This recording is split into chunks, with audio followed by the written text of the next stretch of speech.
하나님께서 우리에게 주시는 말씀은 야고보서 3장 13절에서 18절까지의 말씀입니다. 너희 중에 지혜와 총명이 있는 자가 누구냐? 그는 선행으로 말미암아 지혜의 온유함으로 그 행함을 보일지니라. 그러나 너희 마음속에 독한 시기와 다툼이 있으면 자랑하지 말라. 진리를 거슬러 거짓말하지 말라. 이러한 지혜는 위로부터 내려온 것이 아니요 땅 위의 것이요 정욕의 것이요 귀신의 것이니 시기와 다툼이 있는 곳에는 혼란과 모든 악한 일이 있음이라. 오직 위로부터 난 지혜는 첫째 성결하고 다음에 화평하고 관용하고 양순하며 긍휼과 선한 열매가 가득하고 편견과 거짓이 없나니 화평하게 하는 자들은 화평으로 심어 의의 열매를 거두느니라. 아멘. 메리 크리스마스. 올해도 즐겁고 기쁜 성탄절을 맞이하는 성도님 가정이 되시기를 기도드립니다. 일본에서 이맘때쯤이면 전도할 때에 많이 사용하는 단어가 크리스마스입니다. 그들에게 대화의 접촉점을 찾는 것은 참 중요합니다.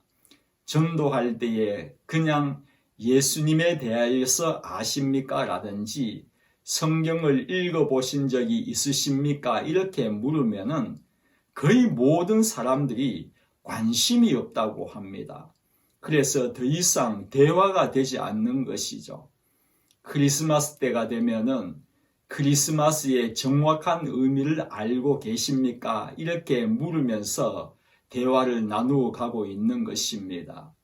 저에게 충격적으로 다가온 것은 그들은 예수님이 탄생한 것을 기념하는 날이 크리스마스다라는 것을 알고 있는 사람이 그렇게 많지 않았다는 것이 저에게는 충격으로 다가왔습니다. 어떻게 상식도 모르나 그렇게 생각한 것입니다. 일본에는 있을 법한 4월 초팔일은 없지만은 크리스마스는 난리입니다. 일본 얼마나 상술의 나라입니까? 온통 캐롤송이 울려 퍼지고 크리스마스 세일이라고 어디든지 붙여놓고 장사를 하는 것입니다. 그런데 어느 일본 사람이 글을 올렸는데 이렇게 적어 놓았습니다. 토미오카라는 시의 어느 한 불상을 파는 가구점이 크리스마스 세일을 한다고 추리도 장식하고 크게 스프레이로 글씨를 적어놨다는 그러한 글을 읽어본 적이 있습니다. 그 사람이 또 글에 어떻게 적어놓았냐 하면은 참 이상한 느낌이 든다고 그렇게 적어놓았더군요.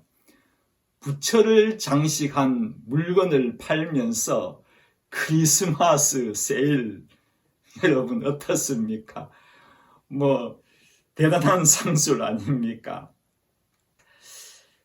본문의 시작은 너희 중에 이러한 사람이 있다고 시작하고 있습니다. 이러한 표현을 제가 찾아보니까 야고보서에 8번이나 나오고 있습니다. 다른 곳이 아닌 너희 중에, 즉 우리 가운데 이러한 사람이 있다는 것입니다. 어떤 사람인고 하면은 13절 말씀에 보면은 지혜와 총명이 있지만 여기에 지혜라는 말은 헬라어로 스포스라고 하는데 랍비나 교사, 서기관들을 지칭하는 그러한 전문 용어였다고 합니다. 그리고 총명 역시 특별한 훈련을 받은 전문인을 가리킨다고 합니다. 그러한 선생들이 말로만 가르치지 말고 당신들도 본을 보이세요. 그렇게 야고보가 이야기를 하고 있는 것입니다. 언행일치가 되지 않는다는 것이죠. 그렇습니다. 성경 말씀은 당시에 살고 있던 사람들에게만 적용되는 말씀이라면 저희들은 성경 말씀을 읽을 하등 이유가 없습니다. 이 말씀은 설교하는 아니면은 가르치고 있는 위치에 있는 당신부터 본을 보이세요. 그러한 말씀입니다. 완전히 저한테 하고 있는 말씀이지 않습니까? 저는 설교를 하려고 여기 있지만은 오히려 설교를 받고 있는, 당하고 있는 그러한 느낌입니다. 그러니 저는 더 조심을 하고 저를 더 자주 치게 되는 것입니다. 목사인 저뿐만이 아니라 여기 나와 계시는 목자 되시는 분들, 집사님들, 같이 신앙생활 잘합시다. 믿음생활 같이 잘합시다. 본이 됩시다. 믿음대로 살려고 하는 신앙생활은요, 결코 짐이 아닙니다. 힘입니다. 날마다 저희들에게 부어주시는 하나님의 말씀은 능력입니다. 결코 짐이 될 수가 없습니다. 축복의 원천입니다. 14절에서는 시기심과 이기적인 욕망을 버리고 거짓말하지 말라고 합니다. 15절에는 이러한 것은 하늘에서 온 것이 아니라 땅에서 온 것이라 하면서 지혜에는 두 가지의 종류가 있다고 말하고 있습니다.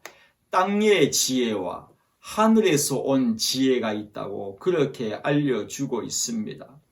땅의 지혜는 귀신적인 지혜이고 혼란과 악함에 이르는 신령하지 않는 정욕적인 지혜라고 알려주고 있습니다.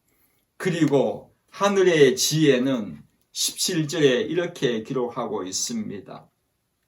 오직 위로부터 난 지혜는 첫째 성결하고 다음에 화평하고 관용하고 양순하며 긍휼과 선한 열매가 가득하고 편견과 거짓이 없나니 그렇게 기록하고 있습니다.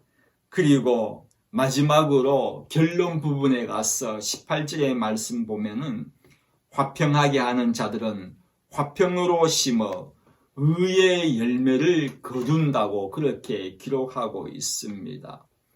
여기서 세상의 지혜와 하늘의 지혜를 비교해 보겠습니다. 자막으로 나올 것입니다. 세상의 지혜, 시기, 다툼, 자랑, 거짓말, 얼마나 섬뜩합니까? 죽음으로 몰고 가는 그러한 행위입니다. 하늘의 지혜, 성결, 화평, 관용, 양순, 긍휼, 얼마나 평화롭습니까? 화평입니다.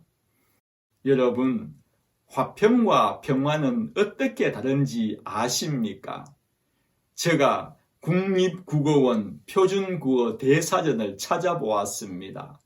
화평은 화목하고 평온함, 평화는 평온하고 화목함, 이렇게 적혀 있습니다.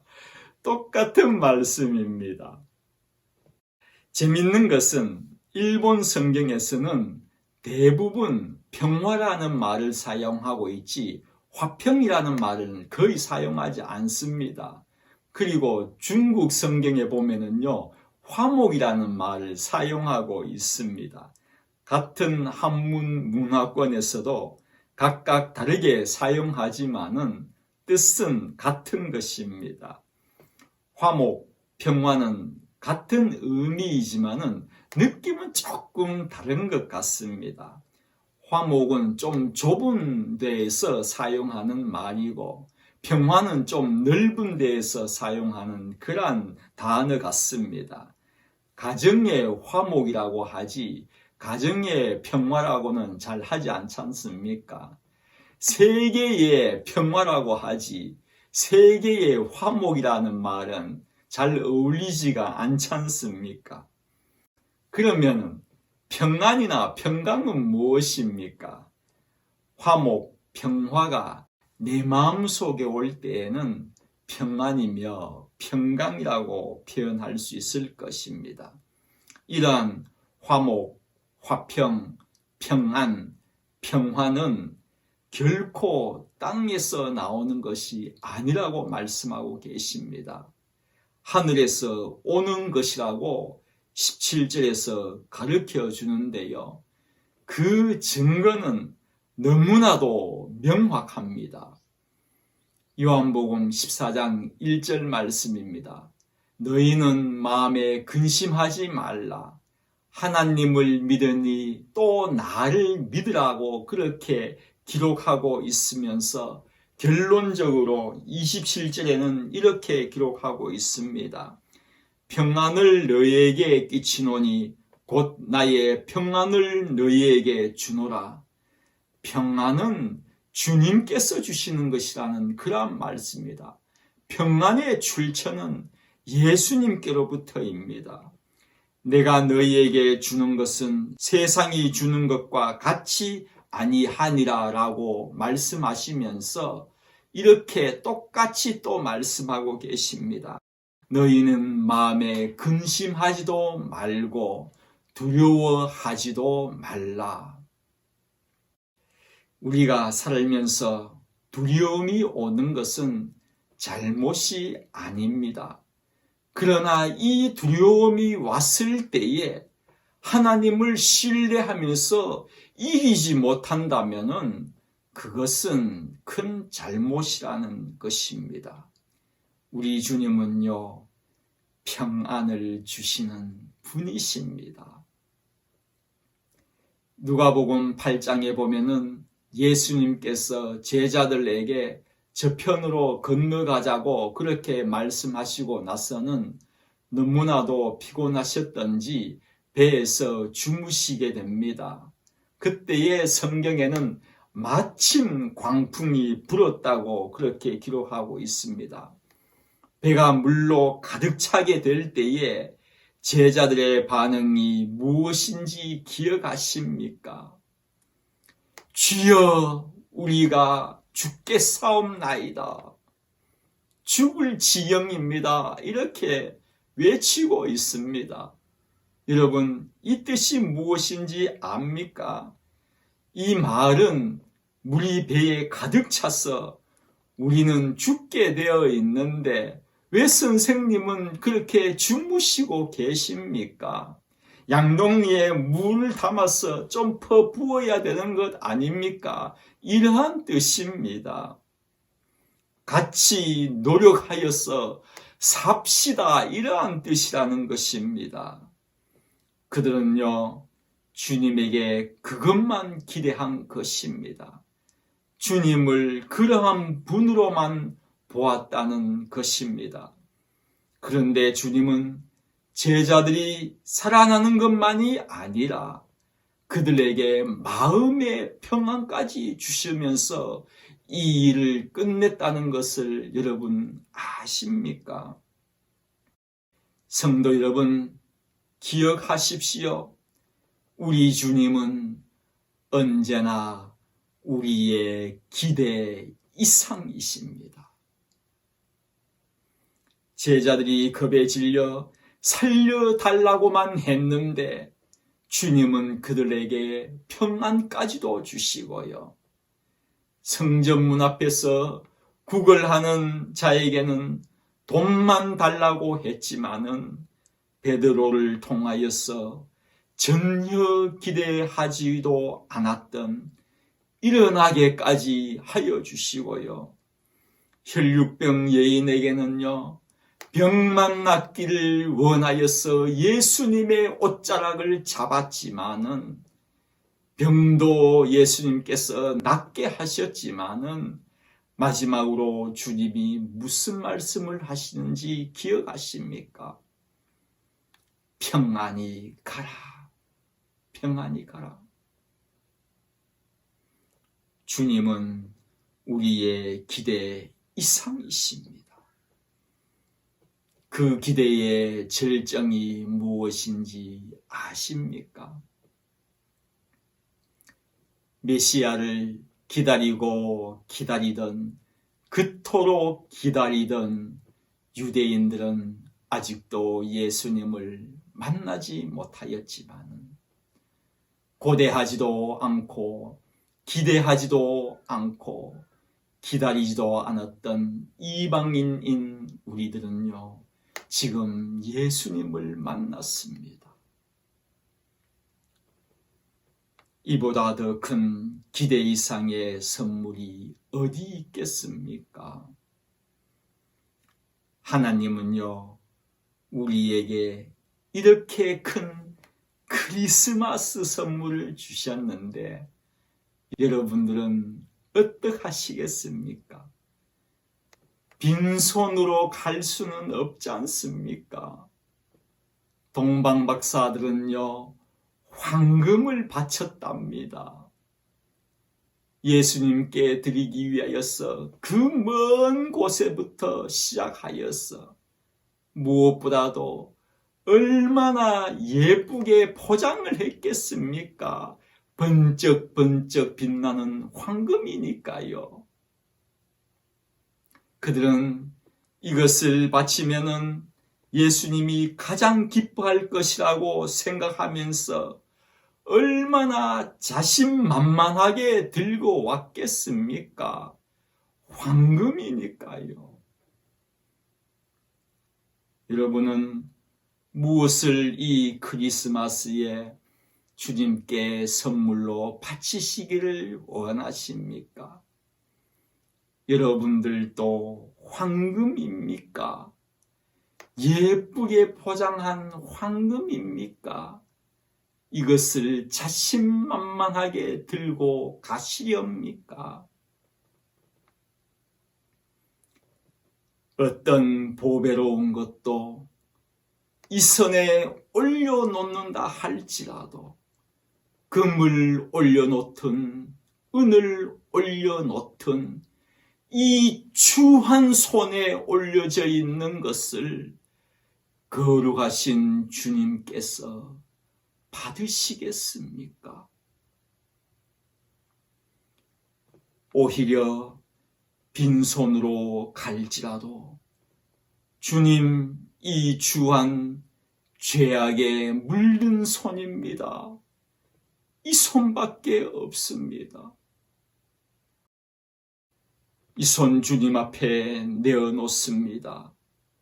어디 있어 이 죄악된 손을 깨끗함을 받을 수가 있겠습니까? 주님께 이 손 드립니다고 고백할 때에 비록 빈손이지만은 우리 주님께는요, 가장 기뻐하시는 크리스마스 선물이 될 것입니다. 크리스마스 아직 하루가 남아 있습니다. 나의 손을 한 번 더 살펴보는 귀한 시간이 되시기를 주님의 이름으로 부탁드립니다.